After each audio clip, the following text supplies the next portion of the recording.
Before the noise begins, before the phone lights up, before the day starts moving too fast to catch, there is a stillness, a sacred hush that rests on the morning like dew on the grass. And in that stillness, the soul stirs, not just from sleep, but from spiritual forgetfulness. The heart, weary from yesterday's striving, begins to breathe again. The breath is not shallow, it is deep, holy, weighty, because this morning is not ordinary. There is a whisper. It doesn't come from the room or from memory, but from heaven itself. Taste and see that the Lord is good. It's not a suggestion, it's an invitation, a call to lean in, to surrender before striving, to receive before reaching, to be still and know before doing and trying. Heaven is inviting the soul to the table, not as a guest, but as a child, beloved and welcome. There's no rush here, no pressure, just presence. The kind that heals without a word, that steadies what's been anxious, that silences the chaos the mind carried from yesterday. This is not the place to perform. It's the place to exhale, to unclench the fists, to open the heart again, to say, Lord, I want to see you, I want to know you, I want to taste your goodness, not just talk about it. So in the quiet, the surrender begins, not dramatic, but genuine. The heart whispers back, Father, I don't want to start this day numb, I don't want to rush past to your presence. I choose to taste, I choose to see, I choose to believe you are still good, even when I feel empty, even when I feel nothing at all. And that's when it happens. Not a thunderclap, not a vision, just a still awareness, a holy knowing. The room hasn't changed, but everything has, because when the soul surrenders, the Spirit fills. When the heart opens, heaven answers. And when the day begins in His presence, it can't help but be transformed. The light begins to break through the window, but the real light is within. The weight lifts, the fog clears, and the soul rises, not in its own strength, but in His. Because to taste and see is not just a scripture, it's a way of life. A daily decision to stop and seek, to rest and receive, and to let the goodness of God be the first thing we consume before anything else tries to feed us. This morning is holy, not because of the calendar, but because of the surrender. And in that surrender, the soul discovers something it had almost forgotten. He is good, He is near, and He is enough. The morning unfolds like a curtain drawn back, revealing a table already set, not in the natural, but in the Spirit. The King has prepared a feast, not with silverware or linen, but with peace, with strength, with wisdom, with joy. The soul that came in hungry is now seated, not as a servant hoping for scraps, but as a child given full access to the Father's abundance. There is no striving to earn a place. The seat was reserved long before the burden ever arrived. The table wasn't set in response to performance. It was prepared out of love. Every spiritual need has already been considered, every emptiness already answered. The presence of God is not a distant idea, it is the room itself, thick with mercy, alive with truth, heavy with glory. And the goodness of God is not hiding. It's not reserved for the qualified or the perfect. It sits openly on the table, waiting to be tasted. The bread of peace is warm. The wine of joy is flowing. The oil of clarity is overflowing. The platter of wisdom is full. All of it offered freely, without demand, without delay. This is not theory. This is encounter. This is what it means to know Him, not by secondhand reports, but firsthand experience. The believer sits down and realizes God's goodness is not a concept to explain, it's a reality to receive. And once received, it changes everything. The worries that tried to dominate the morning lose their voice at this table. The questions that felt too heavy to carry lose their weight in this atmosphere, because where God prepares, there is no lack. even in the presence of enemies, such an of doubt, of fear, of fatigue, the table remains. The feast doesn't stop because of shadows. The provision is not paused because of pressure. The goodness of God is stubborn. It remains, it pursues, it waits, and here in this divine stillness, the heart eats. Not out of obligation, but out of trust, because every bite tastes like grace.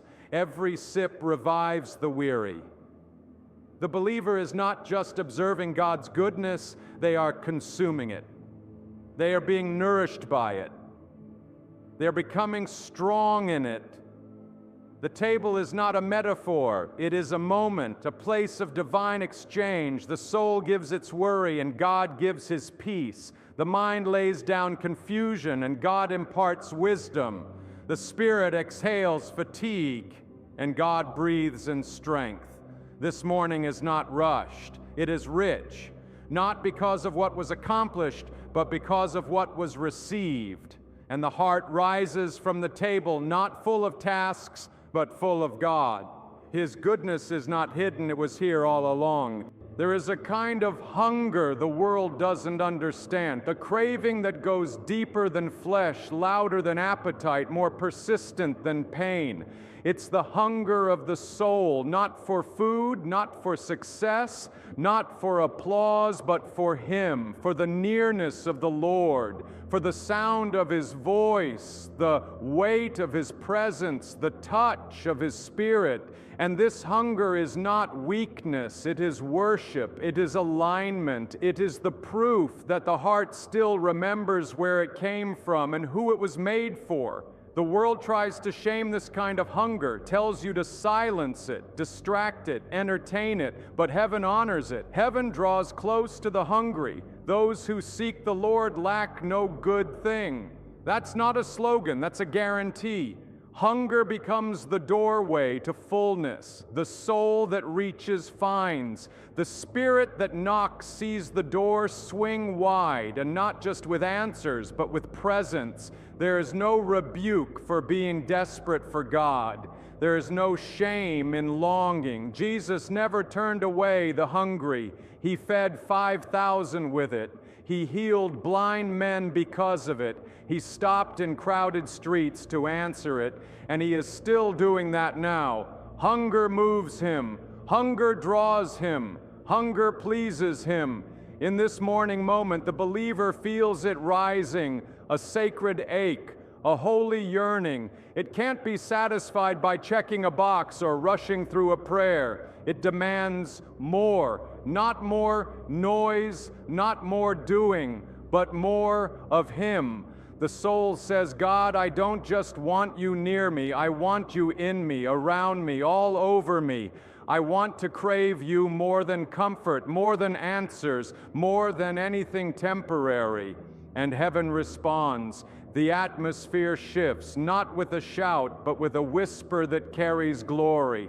The presence of the Lord meets the hunger, and suddenly the void becomes a vessel. The emptiness becomes capacity.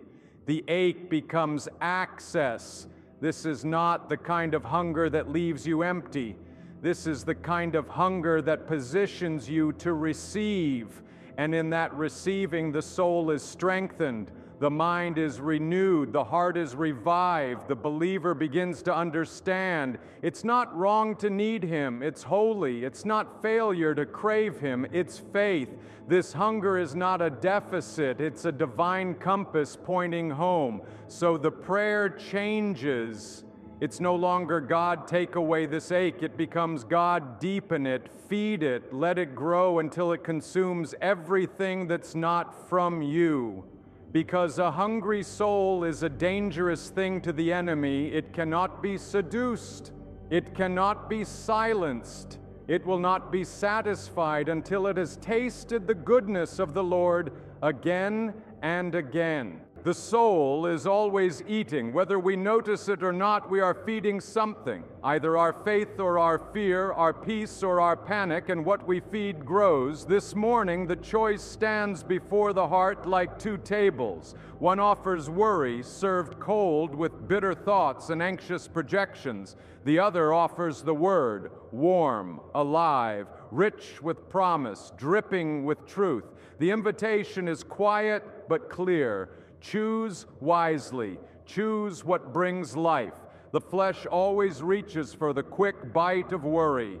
It's familiar. It pretends to offer control, but it only steals strength. Worry is a thief dressed like preparation. It sounds responsible, but it robs the soul of rest. It fills the mind with what-ifs and not enoughs. It feeds on imagined disasters and starves out trust. And the more you eat of it, the more it grows. Suddenly a whisper becomes a weight. A thought becomes a torment. The heart tightens. The mind spirals. But the Word, the Word, it does the opposite. It doesn't shout over fear. It replaces it. It speaks softly, but it carries power. One verse silences 1,000 worries. One promise breaks the back of panic. It is not stale. It is not dry. The Word is living bread. It feeds the soul in places even you didn't know were hungry. So the believer makes the choice. The plate of fear is pushed aside. The hand reaches for truth. And as the Word is open, life is released. The Lord is near to the brokenhearted.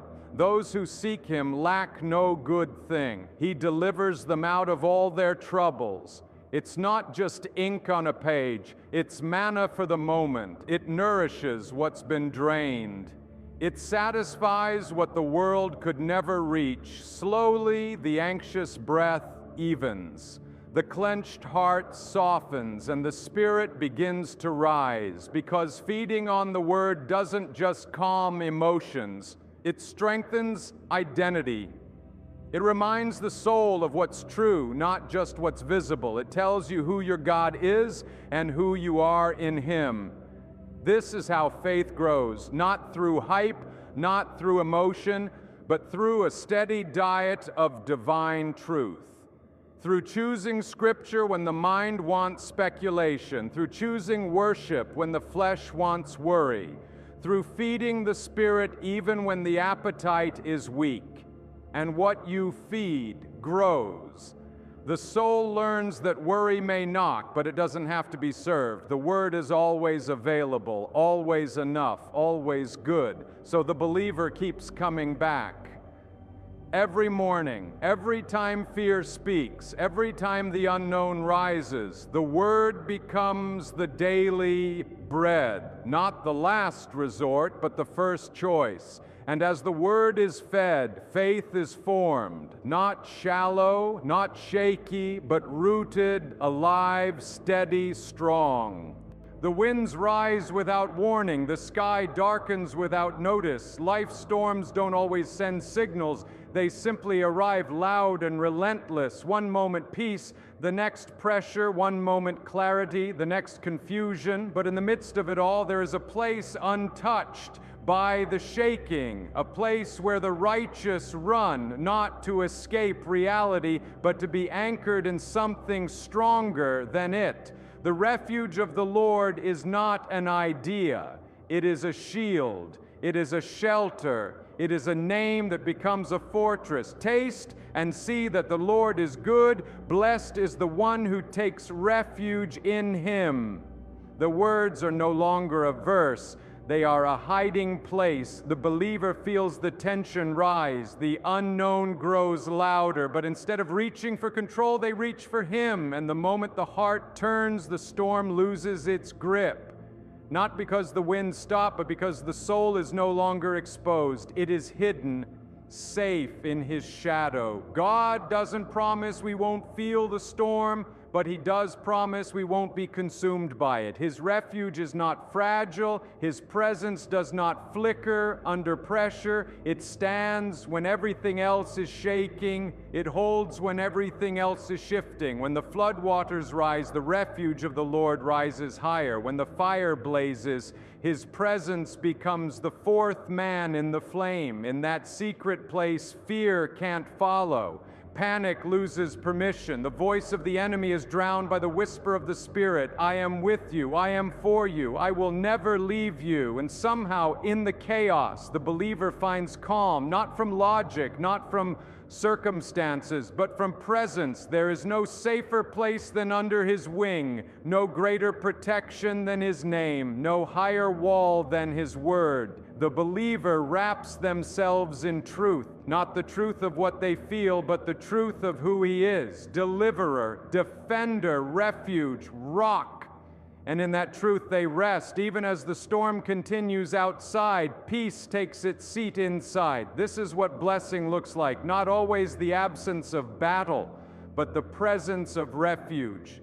Not always still waters, but always a solid place to stand. The believer doesn't just survive that. They are blessed, covered, guarded, held, because those who take refuge in him are not forgotten. They are not vulnerable. They are not unprotected. They are hidden in the one who cannot be shaken, and that changes everything. So the storm may rage, but the heart stays still, not because of strength, but because of where it hides. The refuge is real, the shadow is safe, and the blessing is sure. Before the day speaks, before the headlines shout, before the world demands a response, a sound rises, quiet at first, barely a whisper, but it carries weight, it carries authority, it carries heaven. It's not rehearsed, it's not polished, it's raw, real, holy, it is praise.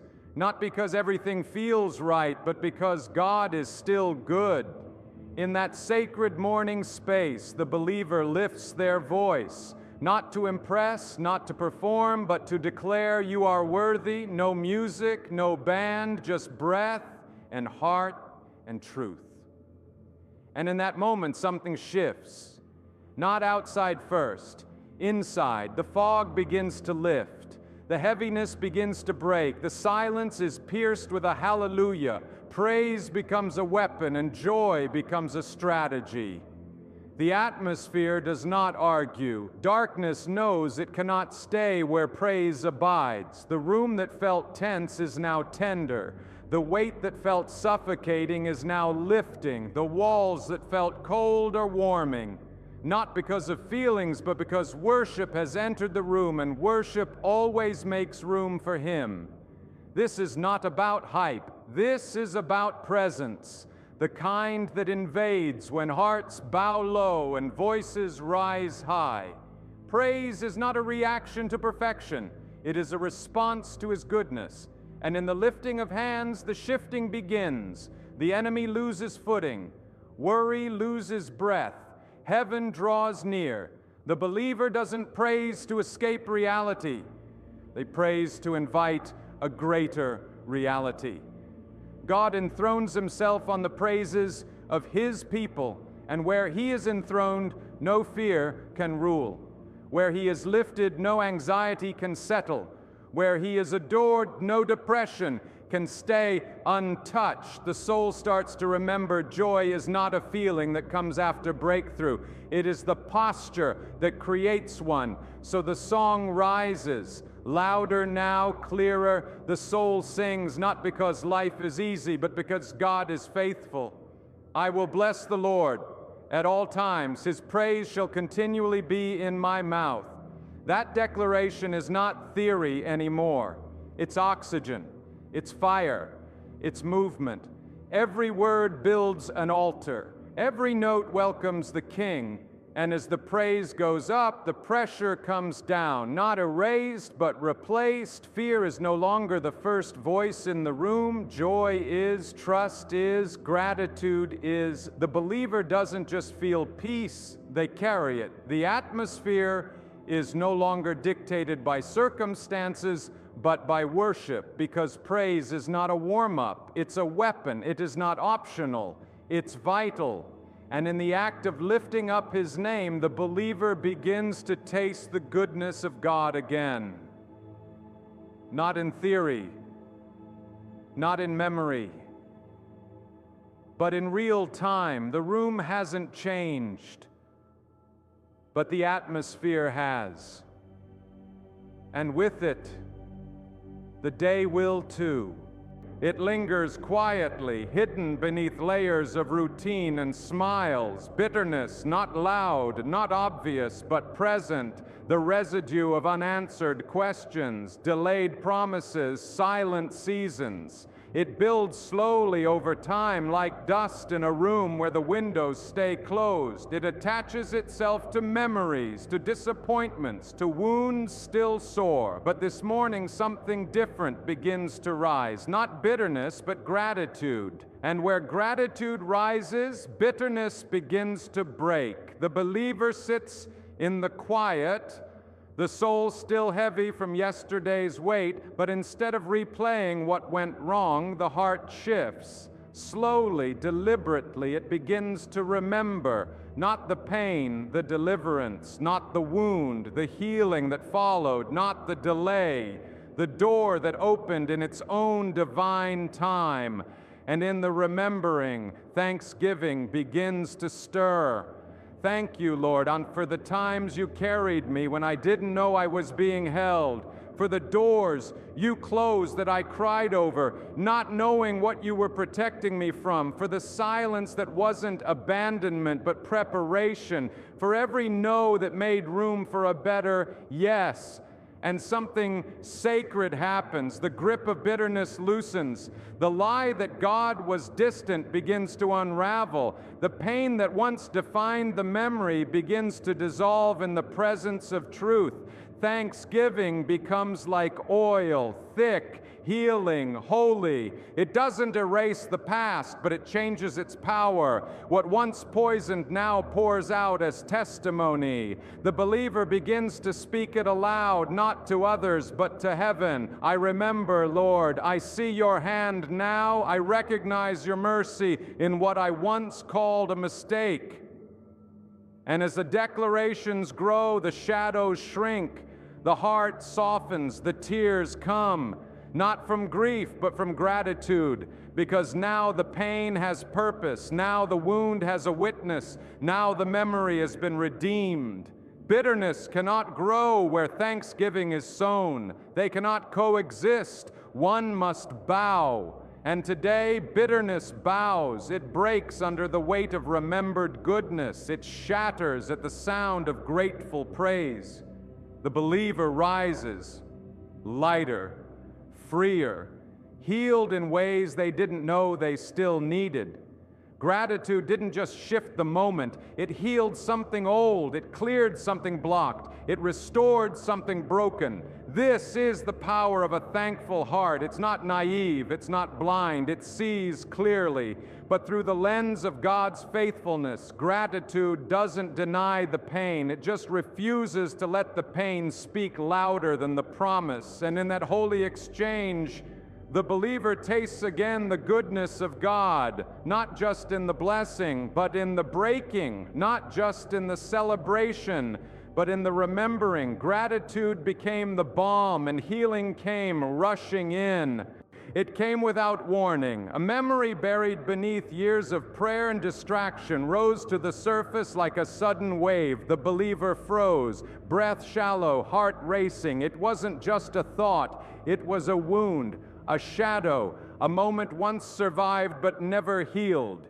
Fear gripped tightly like it had never left, but this time something was different. This time they didn't run. This time they sought the Lord, not with perfect words, not with loud declarations, but with trembling honesty. God, I'm still afraid. The confession wasn't weakness, it was the doorway. And the moment it was spoken, heaven leaned in, not to shame, not to expose, but to answer. I sought the Lord, and He answered me. He delivered me from all my fears. The answer didn't come in thunder. It came in presence, thick, holy, gentle yet unshakable. The fear didn't leave instantly, it was confronted.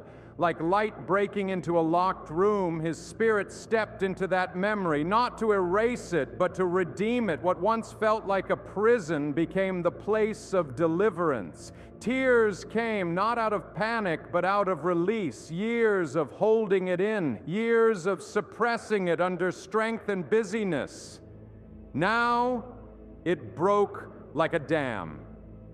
And in that flood, God was not distant, He was near, so near, not just as comforter, but as warrior, not just as listener, but as deliverer. The believer began to speak what they couldn't before. You were there. Even then, even in that moment when I thought I was alone, you were there, and you are here now.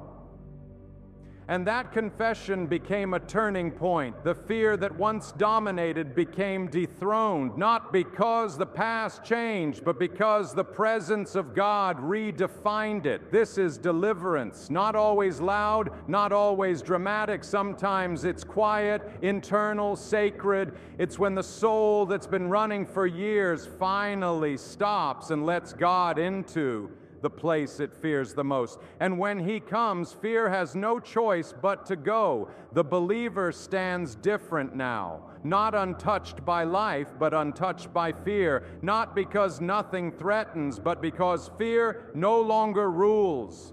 Boldness begins to rise, not arrogance, not performance, but a holy confidence born from encounter, from knowing the one who delivers, truly delivers. This moment is marked, not by trauma, but by triumph. The place once haunted now becomes holy ground. The shadow has lifted, the grip has broken, and where fear once lived, faith now breathes. The believer walks forward, not pretending the past never happened, but proclaiming that it no longer holds them. The taste of freedom is fresh. The sight of God's goodness is clear. And the soul declares with conviction, I am not afraid because He is with me. There are cries no one hears, silent sobs buried under blankets, words whispered into pillows too fragile to say out loud, the kind of pain that hides behind smiles and keeps moving because stopping feels too vulnerable. But the Lord sees. He sees what others overlook. He hears what never leaves the lips. And He answers not always with immediate change, but with immediate presence. This morning, the believer sits in stillness, heart heavy with prayers that feel unanswered, questions that echo, needs unspoken. It's easy to wonder if God noticed, if He heard, if He cares. But then, like a light cutting through doubt, the truth surfaces. The eyes of the Lord are on the righteous, and His ears are attentive to their cry, not just the loud cry, not just the public cry, the quiet one too, the one made of sighs and silence, the one that simply says, Lord, I don't know what to pray, but I need you. And that's enough, because God doesn't respond based on eloquence. He responds to honesty. He is not distant. He is not distracted. He does not miss a single tear that falls in the dark. He gathers them. He remembers them. He moves because of them. His attentiveness is not random. It is personal. He saw Hagar when she fled alone in the wilderness. He heard Hannah when she prayed under her breath. He responded to David in the cave. And He does the same now. The believer begins to reflect. There were moments when they felt forgotten, yet somehow the right word came, the right person showed up, the right door opened. That wasn't coincidence. That was the hand of a listening God. Every quiet cry was heard. Every whispered plea was answered. Maybe not how they expected, but always with love, always with precision, always on time. The soul exhales, not because everything is fixed, but because the burden of being unseen is lifted. The lie that said, you're alone, crumbles under the truth that says, I am El Roi, the God who sees you. And being seen by God is enough. Being heard by Him changes the posture of the heart. Even now, the believer speaks. Not because they need to convince God, but because they know He's already listening. The conversation is not one-sided. Heaven is leaning in, the Spirit is interceding, the Father is responding. This is the comfort of the righteous, not a life without pain, but a God who never ignores their cry. He sees, He hears, He answers. And in that truth, faith settles, peace anchors, joy returns, not because everything has changed, but because they know they are not unseen, not unheard, not forgotten. They are fully known, fully loved, fully covered, and that changes everything. Not every battle makes noise. Not every rescue comes with flashing lights. Some of God's greatest deliverances happen in the quiet, in the decisions no one sees, in the temptations resisted in silence, in the small yeses that shift the course of an entire day. Deliverance is not only for dramatic moments of crisis, it is daily, subtle, faithful, constant, and it is the evidence of His goodness. This morning, the believer doesn't wake up in the middle of a storm. There's no emergency, no immediate chaos, but the Spirit reminds them, even on calm days, I am saving you, rescuing you from unseen traps laid quietly, from mindsets designed to pull you off course, from whispers of compromise masked as harmless thoughts. God's hand is not only present in the fire, it's active in the ordinary. As the believer moves through the rhythm of their morning, the deliverance begins. A thought rises, bitter, sharp, familiar, but instead of feeding it, they reject it. That was deliverance. A message appears, tempting them into gossip or distraction, and they choose silence. That was deliverance. An old fear surfaces, trying to steal peace before the day even begins, but the word is spoken instead. That was deliverance. It is daily, not always visible, not always celebrated, but always powerful. The Lord delivers His people from every snare, not just the loud ones, not just the ones that make headlines. He guards the heart from pride before it becomes a fall. He protects the eyes before they wander. He shields the mind before it spirals. His love is not reactionary. It is proactive, protective, near. The believer begins to see it now. The times they didn't go where they planned, that was God. The doors that didn't open, that was mercy. The relationship that ended, that was preservation. The conversation they avoided without knowing why, that was divine protection from a snare they never saw.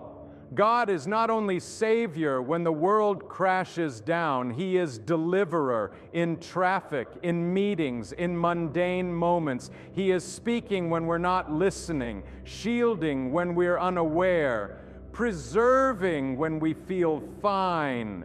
Because His goodness is not seasonal, it's constant, steady, daily. The soul lifts a quiet praise, not because of some great escape, but because of 1,000 small ones, the kind that are easy to miss unless you're looking for them. The believer whispers, "Thank you, Lord, for what you kept me from today, even what I didn't see, especially what I didn't know to fear." This is the life of the righteous, not always flashy, but always covered. Deliverance is not reserved for emergencies. It walks beside us every moment because the goodness of God is not occasional. It is daily bread, daily rescue, daily grace. And in that truth, the believer walks on, aware, grateful, safe. There's a kind of brokenness the world avoids, the kind that can't be fixed with time or distracted by routine. It lingers in the soul, hidden beneath strength, dressed in composure, the kind of brokenness that whispers, "You're not enough, you're too damaged, you'll never be whole again." But heaven doesn't flinch at broken things. God doesn't withdraw. He draws near. The Lord is close to the brokenhearted, not after the healing, not once the pieces are together. He comes into the brokenness and calls it holy ground. This morning, the believer wakes with heaviness, not from lack of sleep, but from the weight of unspoken wounds, regrets, memories, places where joy was stolen and trust was shattered. But instead of numbing it, they bring it raw, unfiltered, honest. And in that offering, the nearness of God enters like a breath of wind, gentle but undeniable. There is no rejection here, no condemnation, only presence, the kind that sits in silence and doesn't rush the healing, the kind that sees every shattered piece and doesn't look away. The believer dares to whisper what once felt unspeakable. The doubt, the fear, the shame, and heaven leans in closer, not offended by the mess, but drawn to it. God doesn't avoid brokenness. He builds from it, not around it, from it. The places the believer thought disqualified them are the very places grace pours out the strongest. The cracks become doors. The scars become testimonies. The wounds become wells where living water flows. What once felt like the end becomes the place God begins again. The believer starts to rise, not because the pain is gone, but because the presence of the Lord is greater. There's no need to pretend, no pressure to be perfect. Boldness begins to grow, not born of pride, but of intimacy. Because when you've met God in your lowest place, there's a confidence that cannot be shaken. This boldness doesn't roar, it stands, it doesn't shout, it shines. It walks forward not because everything is resolved, but because the one who heals walks beside. The believer now understands brokenness wasn't the disqualification, it was the doorway, the place where God came near, the place where boldness was born. So they declare, even with trembling lips, I may not have it all together, but the one who holds me together is near. I may be cracked, but I am carried. I may be broken, but I am bold. This is the beauty of the kingdom. The broken become brave, the weak become witnesses, and the wounded become warriors, not in spite of their pain, but because God met them in it. And once you've tasted that kind of love, you'll never walk the same again. It started with a glance, not outward, but upward. The soul, worn down by whispered lies and hidden shame, dared to lift its gaze, not because it felt worthy, but because it had nothing left to lose. The weight of past decisions, the voice of condemnation, the feeling of unworthiness had followed for too long, but in one moment of courage, the heart looked to Him, and everything changed. Those who look to Him are radiant. Their faces are never covered with shame. The words weren't just poetic, they were a promise, a lifeline. And when the soul met the eyes of the one who saves, shame could no longer speak. The presence of the Lord doesn't expose to embarrass, it reveals to redeem. What once felt disqualified is now drenched in mercy. The believer had carried it for years, silent guilt, hidden labels, mistakes that replayed like echoes, but now standing in the light of His face, those echoes are silenced, the lies lose power, the guilt begins to burn away like mist under morning sun. The light doesn't hurt, it heals, it doesn't shame, it restores. And in that light, a holy transformation begins. The shoulders that once slumped in regret begin to rise. The eyes that once avoided reflection begin to shine. The face once shadowed by self-hate begins to glow, not because of personal glory, but because of reflected grace. This radiance is not from effort, it's from encounter, from looking at the only one whose eyes hold no accusation, only love. Shame has no place here, not in the presence of perfect mercy. The labels once worn, unworthy, impure, broken, too far gone, fall off like chains. They are not part of this new identity. The believer isn't trying to become radiant. They already are. Because the one they've looked to is radiant, and His light never returns void. The soul whispers in awe, I didn't know I could feel this free. And heaven responds, This was always your portion. There is no striving left, just stillness, just confidence born from grace. The believer no longer walks hunched beneath shame's weight.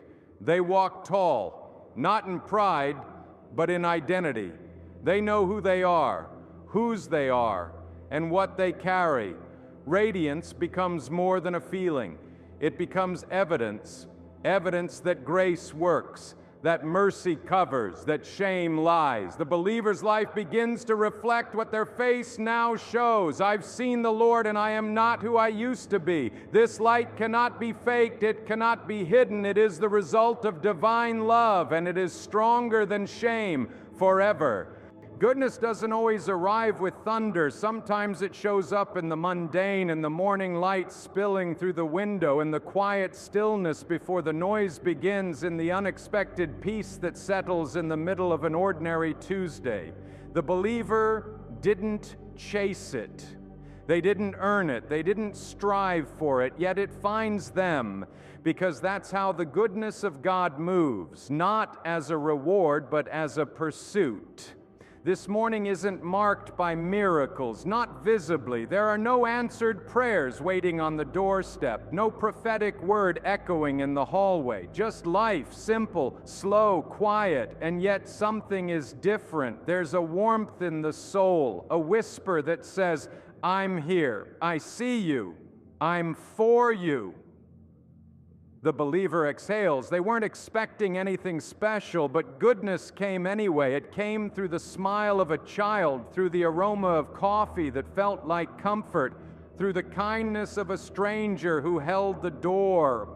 It came in laughter that didn't have to be explained, in music that stirred memories of his faithfulness, in the stillness that somehow felt sacred. It came without effort, without striving, without perfection, because the goodness of God isn't driven by performance. It's anchored in love. Surely goodness and mercy shall follow me. The verse isn't a wish, it's a declaration. It's the reality the believer steps into daily, even when they don't feel it, even when they forget. God's goodness is not passive. It moves, it follows, it tracks down the weary, the distracted, the unsure, not to accuse, but to bless, to cover, to remind. And the believer begins to notice all the places they thought they were alone. Goodness had been there. All the seasons they felt overlooked, mercy had been following.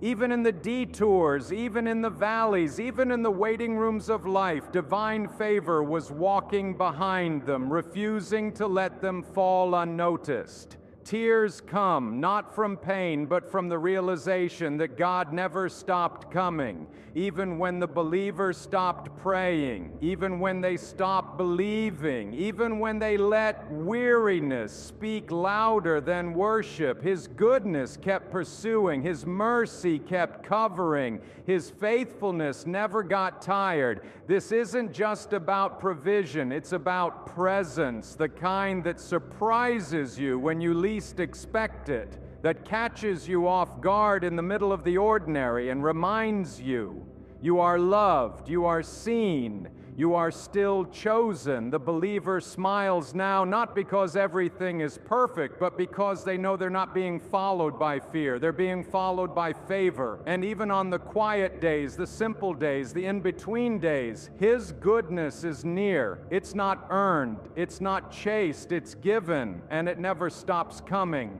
It started quietly, a shift in the soul, a softening of the voice, a light that began to shine without trying. The believer didn't notice it at first. They had simply been sitting at the table day after day, tasting the goodness of God. They had been healed, restored, seen, but something began to happen in the overflow. What was once private began to pour outward. What was once personal became invitational. They weren't preaching, they were witnessing, not with a sermon, but with a life. People started to notice, not dramatic, not loud, just different, a calm in the chaos, a joy that didn't need a reason, a peace that stayed even when circumstances didn't. It made others curious, hungry. And that's when the believer realized this was never meant to stay with them. Taste and see that the Lord is good. The invitation was never exclusive. It was always meant to be shared. What the believer had received was not a private portion, but a cup that runs over. Not a secret, but a testimony. And now they couldn't help but extend the same invitation that had changed everything. Come, taste for yourself. So they started speaking gently, boldly, in coffee shops and car rides, over text messages and quiet prayers. They didn't offer religion, they offered encounter. They didn't point to rules, they pointed to Jesus. He found me in my lowest. He sat with me in my silence. He delivered me when I couldn't deliver myself. And if He did it for me, He'll do it for you. There was no script, just sincerity, no pressure, just presence. The believer had discovered something real, and real things can't be hidden. Their story became a doorway, their healing became a map, and their peace became proof. One by one others came, some broken, some skeptical, some desperate, and as they tasted for themselves, their eyes opened. This is what I've been longing for. This is the goodness I didn't know was possible. It was never about convincing, it was about revealing. The presence of God does the rest. The believer smiles now, not because the work is done, but because it's begun. The fire that touched their life is spreading. The invitation has left their lips and entered the hearts of others, not because they were qualified, but because they were willing. They understand now. Personal encounter becomes a public invitation. The table isn't full, there's still room. And their life, once marked by pain, is now marked by invitation. Come and see, come and taste, come and know. The goodness that changed me is chasing you too. The sun has not yet risen, but the soul is already awake, not out of duty, not from pressure, but from desire. A holy craving stirs within, the same quiet place, the same still room. But everything has changed. This isn't a routine anymore. This is pursuit. The believer no longer comes because they need rescue. They come because they've tasted goodness. And once you've tasted heaven, nothing else will satisfy. It's not about the feelings now. It's about the hunger, deep, steady, sacred, a hunger that has learned to expect Him in the silence, to find Him in the Word, to feel Him in the stillness. The soul is drawn, not by fear of the day ahead, but by love for the one who walks through it with them. Taste and see, it echoes again, not as a first-time invitation, but as a lifelong calling. The believer rises with expectancy, heart wide open, hands lifted, not to receive a blessing, but to welcome a person. You are the portion. You are the prize. You are the reason I rise. The days haven't become easier. The battles still come, but the presence of God has become the foundation. Every morning begins with a return to the table, the same table where healing came, where tears were wiped, where fear lost its voice. But now it's also the place where joy begins, where strength is renewed, where fire is reignited. This is not the end of the journey. It's the beginning of a new rhythm, a life addicted to presence, a heart that doesn't wait for crisis to seek Him, a soul that refuses to be satisfied with yesterday's manna, because this goodness isn't stale. It's fresh, daily, always available. And the believer wants more. They've learned now. God doesn't just meet them in the valley. He walks with them on the mountain. He whispers in the quiet. He dances in the joy. He remains in the mundane. And His goodness is never less than it was the day before. It only increases, only deepens, only draws the soul closer. So as the first light breaks through the window, the believer whispers their morning declaration, not scripted but real. Lord, I want you more today than I did yesterday. I crave your nearness. I long for your voice.